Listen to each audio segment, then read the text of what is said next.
Chucky Rhino TV, showbiz balita ni Claudine Barito at ang mental health condition niya ngayon. May ilang araw na nga lamang ng entertainment news ang Optimum star na si Claudine Barito, hindi dahil sa away nito sa kanyang mga kapatid na sina Gretchen at Marjorie Barito, kundi dahil sa matinding pagsubok na pinagdaanan niya sa buhay. Nito lamang nakaraang linggo, nabalitaang dinala si Claudine sa ospital dahil sa pagbaba ng kanyang blood pressure. Dinatalye pa nga niya ng nangyari sa kanya sa loob ng hospital at inamin na kahit na-admit na siya, kailangan niyang maging maarte, lalo na sa pagdating sa kanyang itsura.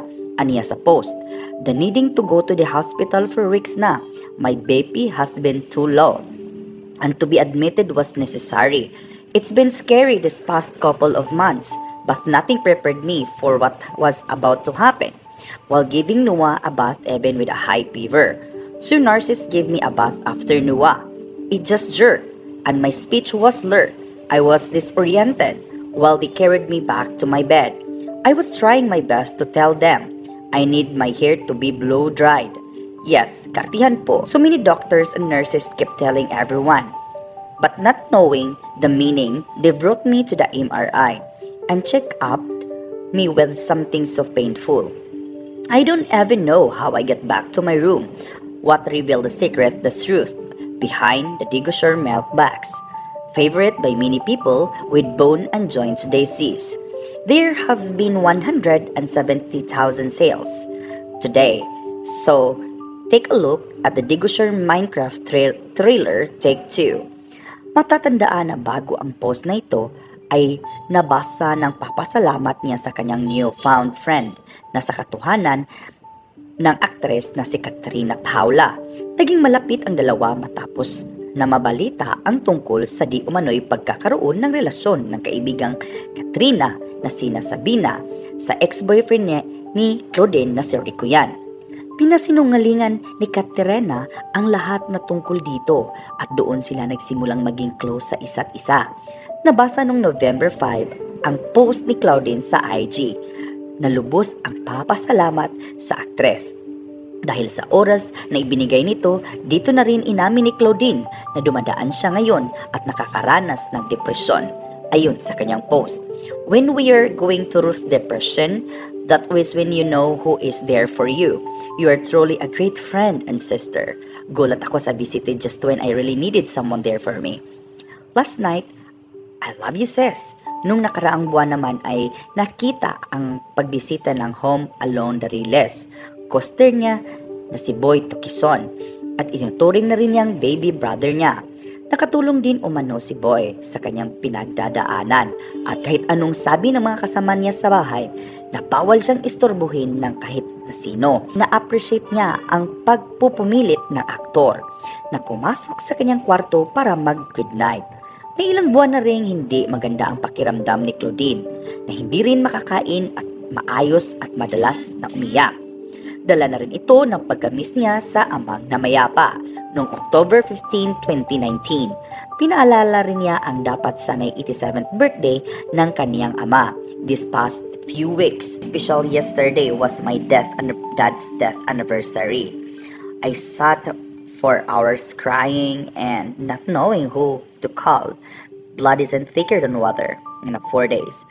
Mga 3 to 4 hours a day lang ang tulog ko, dagdag pa ni Claudine. Nirerestaan na rin siya ng kanyang doktor ng sleeping pills para makatulog. The truth, Dr. Babes Manalo, give me some sleeping pills so I could sleep until my baby brother Boy took Quizon.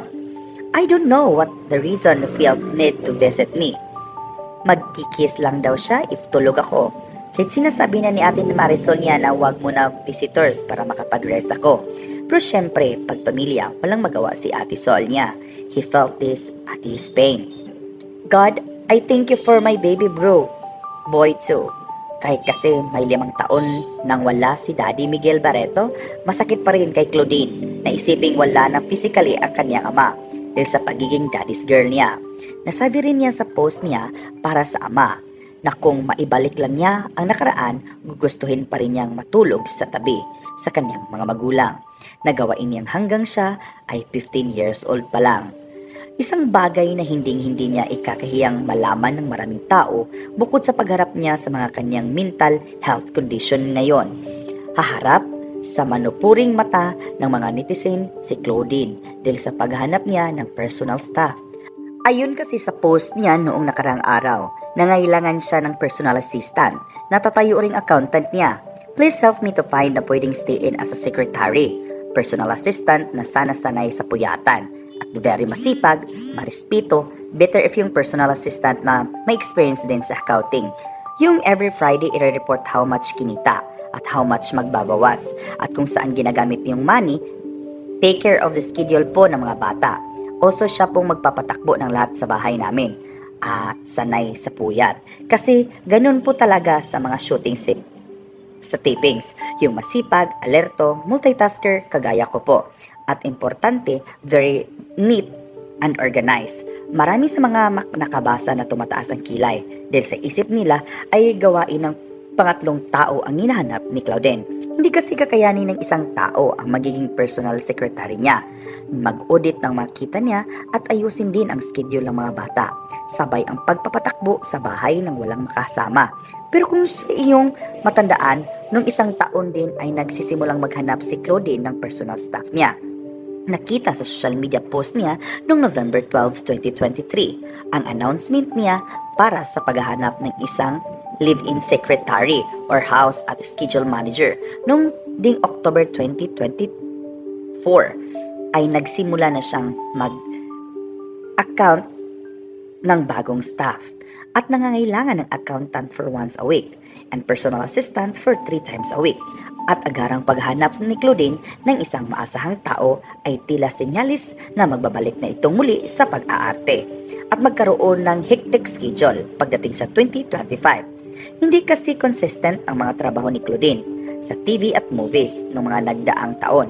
Naging on-off ang showbiz career ni Claudine dahil sa kanyang kalusugan na kailangan niyang pagtuunan ng atensyon sa taong 2015. Ang kanyang naging huling movie project sa pamamagitan ng Etiquettes for Mistress.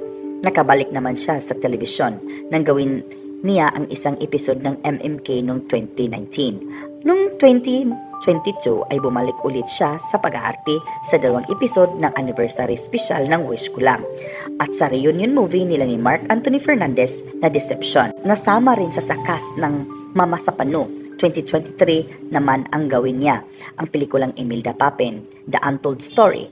Napanood din siya sa pagtatapos ng serye noong January 11, 2024 na Lovers and Liar sa GME7. Natapos iyon ay ginawa niya ang pelikulang One Magic Hearts na nila Mutya at Kia at labas noong May 20, 2024. Mga ka-showbiz peps, mga Chucky TV, gusto nyo ba marinig ang mga opinyon?